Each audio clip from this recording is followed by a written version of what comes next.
Bonjour Laurent. Bonjour Laurent. Écoute, merci de participer à ce podcast Banous. Avec toi, on va parler de l'IA et plus spécifiquement, je vais y arriver, de l'IA dans le marketing. Avant ça, est-ce que tu peux te présenter brièvement, s'il te plaît ?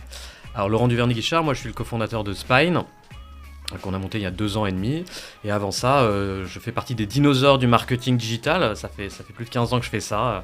Je suis passé par les plateformes d'affiliation, je suis passé par le lancement de l'AdExchange pour Microsoft, quand ça n'existait pas encore, toute cette partie programmatique. Je suis occupé de toute la partie techno pour Gamned. Et puis j'ai monté une boîte de conseil sur laquelle on montait un certain nombre de projets qu'on vendait à des corporates. Voilà. Okay. Eh bien écoute, très clair. Alors, tu es là pour parler IA. Alors évidemment, donc, comme je le disais dans la micro-introduction, on va parler de l'IA dans le marketing digital. J'ai l'impression finalement, même à titre perso, parmi toutes mes expériences, que finalement on a toujours été entouré d'IA, sauf qu'on ne le nommait pas IA. Est-ce que, avant de parler de l'actuel, on peut faire un petit retour chronologique sur l'évolution de l'IA dans le marketing digital depuis quelques années, par exemple ? Oui, alors on en parle depuis longtemps parce que comme on est dans le marketing et qu'on a des marketeurs, on met le label buzzword IA dès qu'on a pu le mettre sur quoi que ce soit, même si ça n'y ressemblait pas de près ou de loin. Et donc c'est difficile d'avoir une petite frontière de quand est-ce que ça démarre réellement. Quand je me replonge en arrière, les prémices, j'ai envie de dire, c'est dans ce monde du début du retargeting avec les ancêtres de Criteo même, les DrivePM, les Ad.com qui commençaient à faire Specific Media, pour ceux qui se rappellent, qui commençaient à faire du ciblage en allant chercher les visiteurs, les voisins des voisins. Les premiers algorithmes d'intelligence artificielle dans ce type-là, c'est vraiment ce type d'éléments. Et puis, petit à petit, ça s'est ouvert. Donc, Criteo, effectivement, a fortement accéléré là-dessus en joignant le ciblage avec toute la partie créa. Et puis, surtout, ce qui a donné le grand coup d'accélérateur, c'est l'arrivée du programmatique. Et donc, cette décorrélation entre les datas et le contexte. Parce qu'avant, on était obligé d'acheter les datas avec le contexte ou alors de faire des cascades de pass-back entre des ad serveurs qui pouvaient faire 20 ou 30 pass-back entre différents providers et des temps de latence de plusieurs secondes. C'était catastrophique. Et donc, cette arrivée du programmatique a permis à plein de boîtes, Criteo l'a pris, mais plein d'autres sociétés, en allant au-delà du retargeting qui a beaucoup de valeur et qui a beaucoup d'efficacité en bas de funnel, mais il y a plein d'autres boîtes qui se sont lancées avec créer des audiences et pour en trouver des voisins, pour faire des extensions. Donc là, on est dans tout ce qui est l'univers des Rocket Fuel, qui avait beaucoup joué sur l'IA, qui a fait une très belle IPO et qui s'est bien effondré derrière. Les Quantcast, les Radium One, ça c'est vraiment les boîtes qui ont surfé les premiers dans le display sur cette intelligence artificielle avec derrière des choses qui sont vraiment à la frontière de ce qu'on pourrait appeler l'intelligence artificielle et qui sont pas très loin de l'algorithmie plus classique, plus statistique. C'était très, très, très boîte noire. Et si je le regarde plutôt d'un angle des technos qui vont derrière, ce qui est amusant, c'est que dans cette progression, on part vraiment de l'algorithmie moi, que j'ai étudié dans mes études, où on peut vraiment savoir, on donne une instruction, ça traite les données, on voit ce qui sort. Et petit à petit, on a vu arriver le machine learning, début des années 2000, puis après le deep learning avec là vraiment des mêmes méthodologies où on fait passer mais plusieurs fois avec des allers-retours entre les données, avec donner des points. Et donc, ce qu'on en connaît aujourd'hui, les LLM avec ChatGPT en tête, c'est les petits-enfants de tous ces modèles-là qui ont évolué petit à petit. La logique, c'est toujours la même, c'est un réseau de neurones numériques qui vont traiter à chacune des étapes un certain nombre de paramètres. On va rentrer un petit peu plus dans le détail. Je pense qu'il n'y a pas une levée de fonds qui se fait sans une slide sur l'IA, même en marketing, dans le domaine du marketing. C'est quoi l'état de l'art en fin 2024 ? Alors, je pense qu'il y a un état de l'art chaque mois, parce que l'actualité là-dessus est quand même assez incroyable. Il y a 2 univers. mais comme on le voit de manière générale dans le marketing digital, il y a deux univers. Il y a l'univers des GAFA et des walled garden, sur lequel on voit Google et Meta en tête avec PMax d'un côté et Advantage Plus de l'autre, qui prennent le meilleur avantage qu'ils ont à jouer sur l'intelligence artificielle, c'est-à-dire qu'ils ont un nombre de points de data sur chacun des utilisateurs, chacune des campagnes passées, et tous ces éléments-là qui est au-delà de n'importe quel autre acteur du marché, qu'ils ne partagent pas, qu'ils traitent en interne.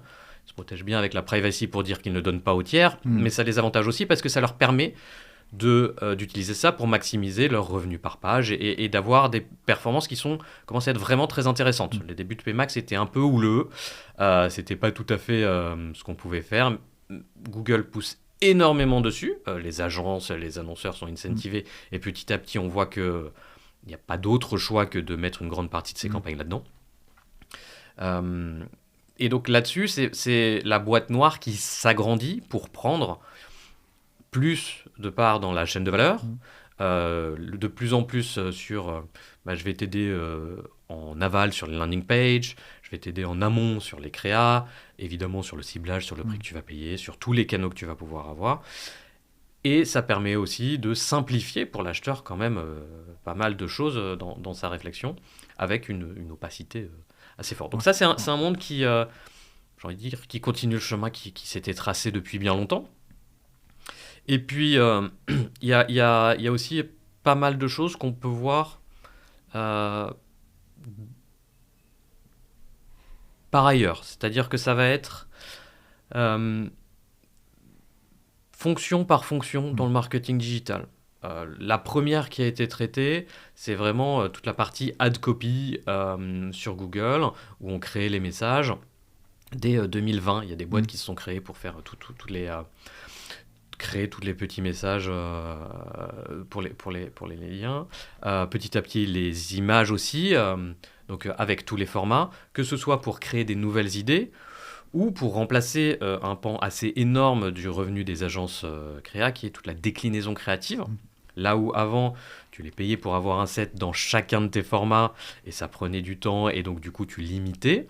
Aujourd'hui, en un clic, tu as l'ensemble de tes formats avec le respect de l'optimisation pour chacun des réseaux, pour chacun des formats, en maximisant la visibilité de ton CTA, de chacun des éléments. Et donc, là-dessus... ça, c'est une application assez naturelle sur la partie déclinaison. Sur la partie créative, ça permet de tester aussi beaucoup de nouvelles idées, nouvelles pistes, lancer beaucoup de choses. Je me rappelle d'une époque où pour programmer 250 créas sur 5 formats avec des couleurs différentes pour essayer de voir qui accrocherait plus sur quel ciblage, ça prenait une semaine à l'équipe AdOps. Qui a été après incapable d'en tirer des enseignements parce qu'il n'y avait aucune capacité à en tirer de la significativité statistique. Mais bon, aujourd'hui, on a en aval la capacité de production, la capacité de pouvoir le mettre dans les outils et puis d'un peu plus analyser les données. Donc ça, c'est vraiment deux éléments sur lesquels on a vu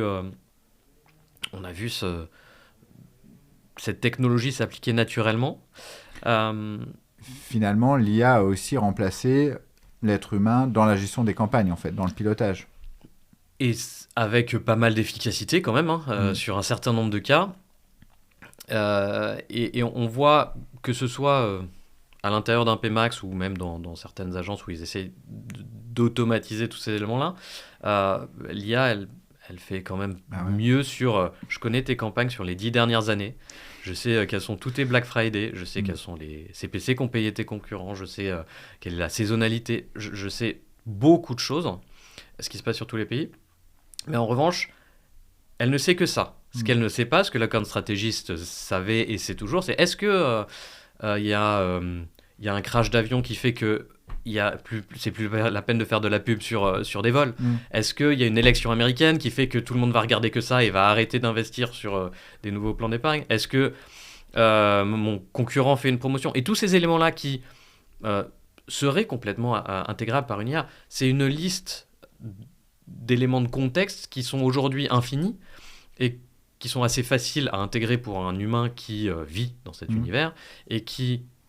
n'existant pas dans l'univers de référence de l'intelligence artificielle, font parfois des choix complètement aberrants. Ouais, mais en fait, là, c'est vraiment un pas de côté. C'est pas c'est pas l'objet de ce podcast, mais c'est un peu flippant quand même pour le futur, en fait, même en termes purement de job, finalement. Dans 5 ans, il n'y a plus d'account stratégiste. Où leur travail a évolué. Mais l'account stratégiste historique et cette partie très opérationnelle de garder tout, il va moins se faire humainement, ça va beaucoup être plus délégué à la machine, d'autant plus que d'un point de vue rentabilité, pour les éditeurs, pour les régies, c'est quand même bien plus efficace. Ouais, parce que en fait, la charge principale dans l'environnement, même d'agence, etc., c'est les ressources humaines. Et donc, je pense qu'il y a des économies, malheureusement presque, à faire là-dessus. Après, peut-être ça va évoluer finalement. Il y aura peut-être un rôle de conseil, plus de sales, pré-sales, je ne sais pas. Comment tu vois les choses ? Surtout, prendre du recul et faire moins de travail d'intendance. Ouais. Le travail où je le vois dans un univers sur ce qu'on fait nous, parce que la promesse, l'IA change pas la promesse du média digital, c'est on veut apporter le bon message au bon moment, au bon utilisateur, ça ne change pas, c'est le marronnier. En revanche, ce qu'on voit, c'est que le nombre de KPI et le nombre de canaux et la complexité à laquelle on applique tout ça devient très difficile à traiter pour un humain. Et quand on se retrouve à avoir à gérer 10 canaux sur 10 formats, sur 20 devices dans 8 pays, avec des KPI d'impact carbone des campagnes, l'attention publicitaire, la visibilité, ça fait trop de choses à regarder.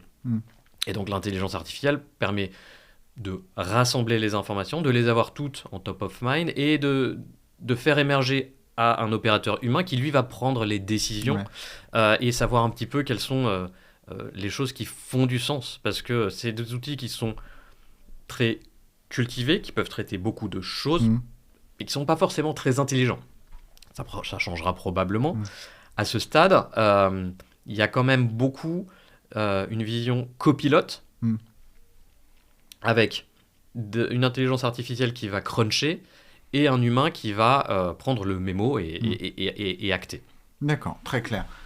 Donc on a parlé de plein de choses, et d'ailleurs je vais être obligé de diffuser cet épisode dans pas très longtemps, parce que étant donné que ça change tous les 15 jours, pour pas qu'on soit trop en décalage, comment je dois réagir par rapport à tout cet écosystème qui, en plus tu l'as dit plusieurs fois, finalement est de plus en plus black box, quelle que soit la techno que j'utilise. On me dit qu'on fait de l'IA, mais en fait, j'ai aucun moyen de voir ce qui se passe derrière.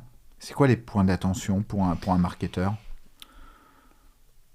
Ça fait suffisamment longtemps qu'on nous promet de l'IA, et que fondamentalement, les points d'attention, ils vont rester quand même les mêmes que ceux qu'on avait avant. C'est-à-dire que soit je délègue un budget, une campagne, une opération à une agence, à une régie, qu'elle soit basée sur de l'IA ou qu'elle soit basée sur une équipe experte, ce que je vais regarder, c'est qu'est-ce que je donne en input, qu'est-ce que j'ai en output. Et ça, quelle que soit l'opération, qu'est-ce qui se passe dans la black box, on s'en fiche un petit peu. Voilà, on va regarder la même chose.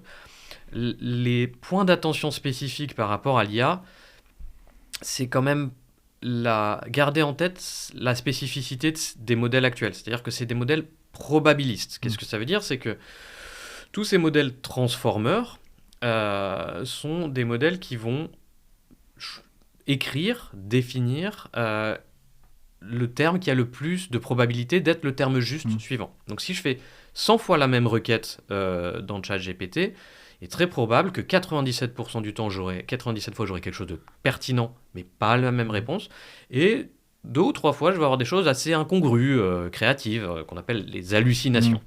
Ça se réduit, mais c'est pas si rare que ça. Et donc il faut faut garder en tête que ça fait partie du modèle. C'est pas un bug, c'est une feature du modèle. Ce ne sont que des modèles qui vont travailler sur des probabilités. Donc il faut prendre ça en compte et se dire, dès que je vois quelque chose qui me paraît vraiment anormal, je repose la même question, je refais la même requête, je réessaye la même campagne, je redemande le même type de ciblage, 2-3 fois pour m'assurer que les résultats que je trouve sont à peu près concordants. Ouais, prendre du recul à chaque fois et pas prendre pour argent comptant ce que le modèle propose. Quoi. Et le deuxième élément qui est le pendant de ce qu'on disait tout à l'heure, c'est-à-dire que aussi riches soient ces modèles, ils n'ont connaissance que de ce qu'on leur a donné en input. Et donc aujourd'hui, c'est des centaines de milliards de tokens qui servent à alimenter ces modèles, mais ils ne sont pas très spécifiques. C'est vraiment un corpus extrêmement généraliste. Et ce qu'on voit se développer de plus en plus, c'est ce qu'on appelle l'amélioration des modèles en bas par l'utilisateur. Alors, il y a plusieurs manières de le faire. Chez ChatGPT, il y a les apps qu'on peut créer dans ChatGPT ou les artefacts chez Claude. Donc ça permet de créer ça directement dans l'outil, c'est plus user-friendly. Si on est un peu plus technique, on peut faire ce qu'on appelle du RAG, où on va alimenter et permettre à l'outil d'aller chercher des documents de référence qui vont lui permettre de répondre à certains éléments. En rentrant encore plus dans le détail, il y a des modèles qui sont fine-tunables, sur lesquels on peut vraiment rentrer sous le capot et puis améliorer. Et donc tout ça, c'est ce qui va permettre d'aller traiter avec plus de pertinence des use cases spécifiques. Parce qu'on est encore une fois sur des modèles qui sont créés pour traiter du RH, de la finance, de la médecine. Et le corpus de formation sur le marketing digital, il est assez faible dans tout ça. Donc il faut vraiment énormément travailler à cette alimentation pour lui aider à comprendre notre univers. Je pense que nous, ça nous a pris 1 an pour arriver à donner suffisamment de contexte à chacune des requêtes pour que les réponses soient pas complètement farfelues et qu'ils comprennent les spécificités du métier. D'accord, très clair. Alors, toi, pareil, c'est quoi ton environnement technologique en matière d'IA ? Tu utilises quoi ? Alors, ça va dépendre des cascades. Moi, je suis très curieux. Donc j'aime bien tester les choses. Je trouve que pour apprendre dans cet univers-là, qui est quand même assez accessible, le meilleur moyen, c'est de se mettre devant son clavier et de le tester. On n'a pas besoin d'être un développeur pour le faire. Il y a plusieurs niveaux. On peut le tester directement dans les outils pré-packagés qui existent sur le marché, donc, et aller voir son compte sur ChatGPT, sur Claude, voir les modèles un peu moins... connus sur la partie search avec Perplexity ou les modèles français avec la plateforme. Donc ça permet déjà de se faire une petite culture et puis de pouvoir créer des apps, des artefacts et puis de rentrer et de tester. C'est très facile d'accès. L'étape d'après, parce que ça peut coûter aussi un peu d'argent si on commence à envoyer beaucoup de requêtes, c'est qu'aujourd'hui, sur une machine, sur un laptop, on peut installer des modèles. Les modèles open source de Meta ou ceux de Mistral sur un ordinateur de bureau qui a suffisamment de RAM, à partir de 32 Go, c'est un peu short, mais on peut installer en local 1, 2, 5, 10 modèles. On les charge. Ça n'a pas la vitesse de traitement de ChatGPT en live, ça n'a pas la qualité de traitement de ChatGPT en live, mais c'est très largement suffisant pour énormément d'applications. Et on peut faire tourner, même sur son mobile, maintenant il y a des modèles qui font moins d'un giga de RAM, 1,5 giga qui tiennent, chez Gemini notamment. Et donc ça, ce qui est amusant, c'est que on est complètement dans un univers sur sa machine, sur son truc. Donc on peut envoyer n'importe quelle information, puisque ça ne sort pas. On n'a pas de risque de je ne sais pas ce qui se passe avec la black box. Et donc ça peut rassurer un certain nombre d'utilisateurs qui voudraient pouvoir partager, tester sur tous les volumes d'informations. C'est un des moyens les plus efficaces. Et puis après, faut se faire sa religion et choisir sa chapelle et puis délivrer. Au quotidien, nous, on ne teste pas 50 modèles, on a fait notre choix. On a construit autour d'OpenAI parce que la privacy policy, les capacités et les réponses étaient suffisamment bonnes au début et maintenant sont les meilleures de ce qu'on arrive à avoir entre les différents partenaires. Et puis, on construit avec un partenaire comme sur n'importe quel choix de technologie. D'accord, très clair. Justement, alors toi, tu as une appétence tech assez prononcée. Quelqu'un qui est un peu moins tech, qui est même pas tech, comment il fait pour progresser sans tomber sur l'ensemble des vendeurs de rêves de YouTube, etc. Toi, c'est quoi les ressources que tu conseilles Non, moi, je suis assez partisan des ressources généralistes, pas des ressources spécialisées IA. Parce que sinon, on tombe vite dans les réunions de plombiers. Ouais. On parle que de choses et de petites choses et de petites améliorations. Là où si on prend un pas de recul et qu'on va sur des médias de référence plus généralistes, toujours quand même dans un univers de la tech, on va avoir des angles plus intéressants. Donc, assez naturellement, je dirais d'aller suivre sur une approche plus produit des choses comme Product Hunt, sur lequel l'IA représente aujourd'hui forcément 30% ou 40% des produits qu'ils présentent. Et donc il y a des dizaines de produits chaque jour vraiment intéressants, mais comme il y a un système de vote, il y a un système de mise en avant, on arrive à trier le bon grain de livret et puis à avoir une petite sélection, une petite curation assez intéressante.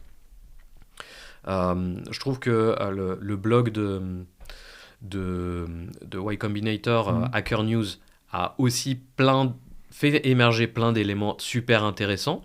Il faut pas avoir peur, c'est moche, ça ressemble à un site de 2010, mais il y a une vraie richesse et une vraie curation par les gens qui font partie des plus grands experts.